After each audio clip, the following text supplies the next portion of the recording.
അൻവറിന്റെ കാര്യത്തിൽ എന്താണ് ഒരു തീരുമാനം വരുന്നത്? അൻവർ ഇപ്പോൾ സ്വരം കടുപ്പിക്കുകയാണ്, ഇനി കാല് പിടിക്കാനില്ല എന്നൊക്കെയാണ് അൻവർ പറയുന്നത്. ഇത്തിരി അഭിപ്രായ വ്യത്യാസങ്ങളുള്ള ഒരു വിഷയമാണ്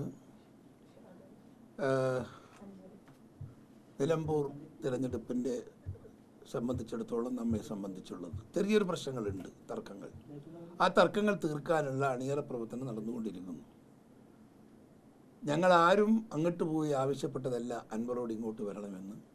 അൻവർ സ്വയം ഐക്യജനാധിപത്യ മുന്നണിയോടൊപ്പം കോൺഗ്രസോടൊപ്പം നിൽക്കാൻ തയ്യാറാണെന്ന് പറഞ്ഞപ്പോൾ അദ്ദേഹത്തെ കൂടെ നിർത്തി കൊണ്ടുപോകണമെന്ന് ഞങ്ങൾക്കെല്ലാം താല്പര്യമുണ്ട്. എനിക്ക് പ്രത്യേകിച്ചും വ്യക്തിപരമായി വളരെയേറെ ബന്ധമുള്ള ഒരാളാണ് അൻവർ.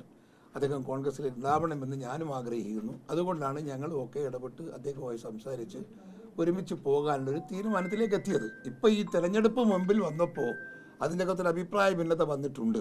ആ അഭിപ്രായ ഭിന്നത പരിഹരിക്കാനുള്ള ശ്രമത്തിലാണ് UDF. ആ ശ്രമം ഭംഗിയായി തീരുമെന്നാണ് എൻ്റെ പൂർണ്ണമായ പ്രതീക്ഷ. എന്തായാലും നിലമ്പൂർ നമുക്ക് നഷ്ടപ്പെടുമെന്നുള്ള വിശ്വാസം എനിക്കില്ല. ഐക്യജനാധിപത്യ മുന്നണിയുടെ സ്ഥാനാർത്ഥി എന്ന നിലക്ക് പ്രഖ്യാപിച്ച സ്ഥാനാർത്ഥിയെ വിജയിപ്പിക്കുക എന്നത് എല്ലാവരുടെയും ബാധ്യതയാണ്. ആ ബാധ്യത നിറവേറ്റാനുള്ള ഉത്തരവാദിത്വം എല്ലാവരും ഏറ്റെടുത്ത് മുൻപോട്ട് പോകാൻ തയ്യാറാണെന്നാണ് ഞാൻ മനസ്സിലാക്കുന്നത്.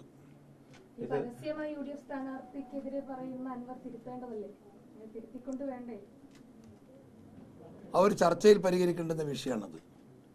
അത് പത്രസമ്മേളനം നടത്തേണ്ട വിഷയമല്ല. അത് നമ്മളൊന്ന് ഇരുന്ന് സംസാരിച്ച് ആ വിഷയത്തിനൊരു പരിഹാരം കണ്ടെത്തി ആ പരിഹാരം ഉൾക്കൊണ്ടുകൊണ്ട് പത്രസമ്മേളനം നടത്തി ആ വിവരം പൊതുജനങ്ങളെ അറിയിക്കുക എന്നതാണ് അതിൻ്റെ ഒരു ശാസ്ത്രീയമായ വശം. അൻവർ ഈ ഷൗക്കത്തിനെതിരെ പറഞ്ഞത് കടന്ന കൈയായി പോയോ ശരിക്കും? അതിപ്പോൾ അതൊക്കെ അങ്ങോട്ടും ഇങ്ങോട്ടും ഒക്കെ പറയാതെ സ്വാഭാവിക. സ്ഥാനാർത്ഥിക്കെതിരെ പറയുന്നത് അദ്ദേഹം നമ്മളെ പാർട്ടിക്കാരനല്ലല്ലോ, മറ്റൊരു പാർട്ടിയിലാണല്ലോ. അദ്ദേഹത്തിന് സ്ഥാനാർത്ഥിയെ എതിർക്കാനുള്ള സ്വാതന്ത്ര്യമൊക്കെ ഉണ്ടാകും.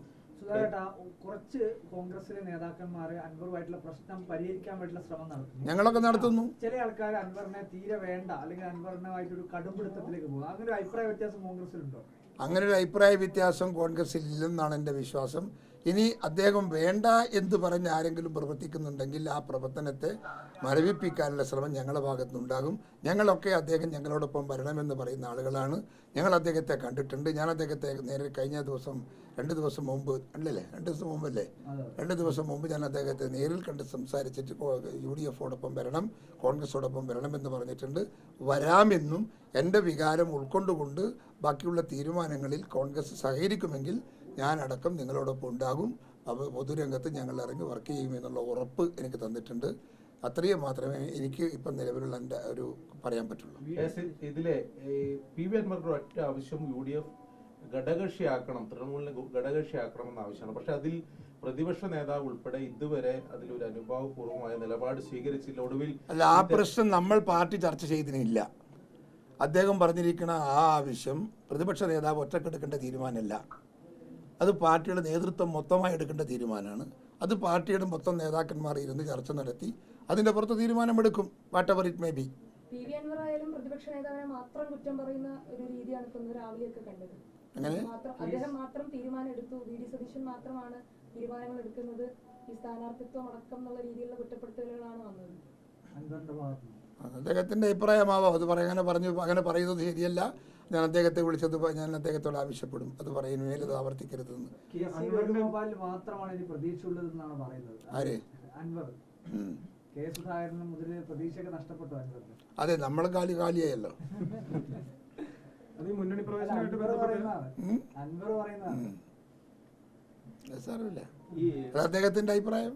VD സതീശൻ എന്തെങ്കിലും എതിർപ്പുണ്ടോ അൻവർ വരുന്നതിനോട്? അത് സതീശനോട് ചോദിക്കണ്ട, എന്നോടല്ല. നമ്മൾ അങ്ങനെ ഒരു പൊതുവായി നമ്മൾ ഉയർന്ന ലീഡർഷിപ്പ് ഒരുമിച്ചിരുന്നൊരു ചർച്ച ഇതിന് പുറത്ത് നടത്തിയിട്ടില്ല. അത് സത്യം. പുതിയ പ്രസിഡന്റ് വന്നു. പ്രസിഡന്റിന്റെ സാന്നിധ്യത്തിൽ നേതൃത്വത്തിൽ ഒരു ചർച്ച അനിവാര്യമാണ്. അത് പെട്ടെന്ന് നടക്കുമെന്നാണ് എൻ്റെ വിശ്വാസം. ഞാൻ ഇന്ന് രാവിലെ സണ്ണി ജോസഫിനെ വിളിച്ച് പറഞ്ഞിട്ടുണ്ട്. ഞങ്ങളൊക്കെ ഇരുന്നൊന്ന് സംസാരിക്കട്ടെ. ഒരു വട്ടം പോലും സംസാരിച്ചിട്ടില്ല. പിന്നെ വ്യക്തിപരമായ താല്പര്യങ്ങളും വ്യക്തിപരമായ ഇഷ്ടാനിഷ്ടങ്ങളും ഒരു പാർട്ടിക്കകത്ത് പല നേതാക്കന്മാർക്കും പലതരത്തിലുണ്ടാവാം. അത് അദ്ദേഹം പറയുന്നതൊന്നും പാർട്ടിയുടെയോ മുന്നണിയുടെയോ അഭിപ്രായമല്ല.